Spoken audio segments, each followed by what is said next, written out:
We highly recommend planting garlic because of its many health benefits and how easy it is to grow. Garlic likes fertile and well-draining soil, so a couple weeks before planting, add compost to your garden, either by top dressing or tilling in to improve its composition. When choosing what cloves to plant, avoid any bruised or damaged cloves. Look for a smooth surface. Also, choose the ones that are largest in size. A couple days before planting your cloves, break open each bulb to separate the cloves. When separating the cloves, you can take the outer layer skin off, but leave the skin on each individual clove on.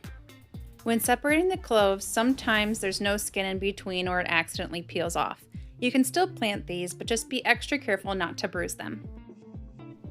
You'll want to pick out the largest cloves, as these will generally give you the largest bulbs next summer. You can still plant the smaller cloves if you have room in your garden. Continue the process of breaking apart each bulb until you have all the cloves separated. When planting multiple varieties of garlic, make sure you have some way to keep them separated. They can be difficult to discern between varieties after you've separated the bulbs. Okay, now we have our separate garlic cloves and it's time for planting. Plant late September or early October. You want them to grow some of the roots, but not sprout out of the ground. When planting multiple rows, make sure they're at least 10 inches apart. There's a couple ways that you can plant your cloves. I'll show you both ways here. One way is you can dig a trench that's at least 2 inches to 4 inches deep.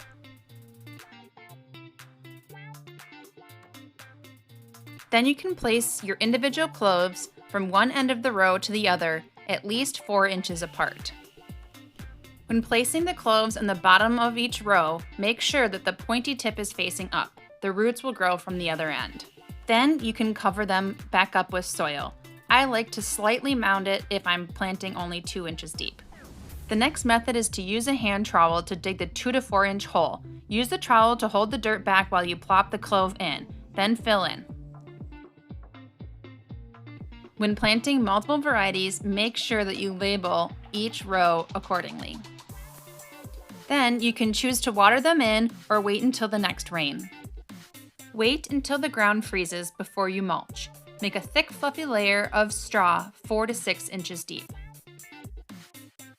Depending on the forecast, you can use a light layer of straw before the ground freezes to help retain soil moisture. Just make sure that the ground doesn't stay soggy. And there you go, you're all done. Your garlic will overwinter, and when the ground starts warming up, your garlic will start sprouting. Take off the heavy layer of mulch once all threat of frost has passed.